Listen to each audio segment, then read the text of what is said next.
Bien-aimés, bonjour. Vous souvenez-vous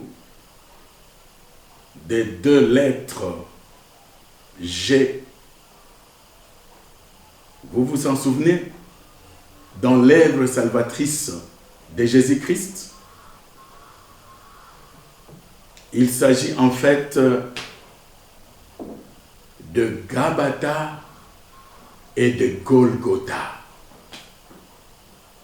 Ah, Gabata.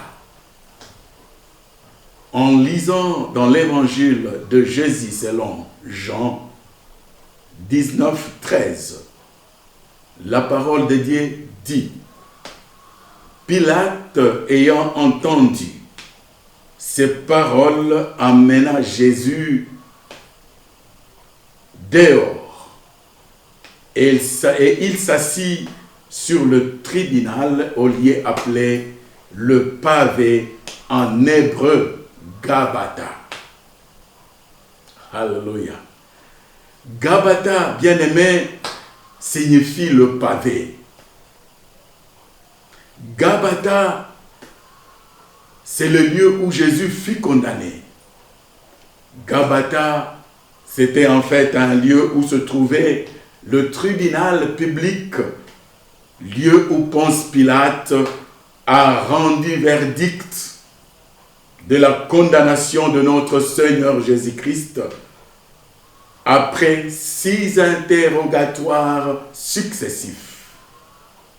Gabata, là Jésus a choisi de souffrir et de mourir pour expier nos péchés. C'est là où Jésus a choisi de souffrir et de mourir pour sauver nos âmes de la perdition éternelle. Aime Jésus, crois en Jésus et tu auras la vie éternelle. Que Dieu te bénisse. B. Golgotha. Alléluia. En lisant dans Matthieu 27, 31 à 33, la parole de Dieu dit: après s'être ainsi moqué de lui, ils lui ôtèrent le manteau, lui remirent ses vêtements et l'amenèrent pour le crucifier.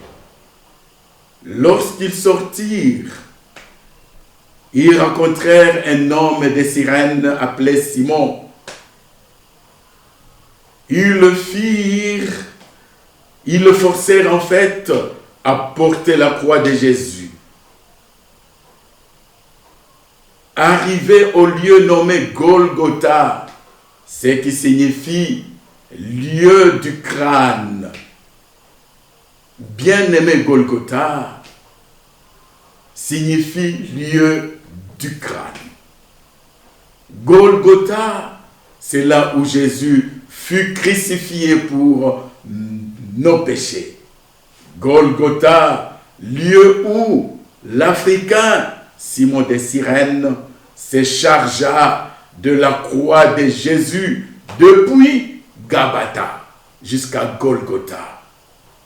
Alléluia.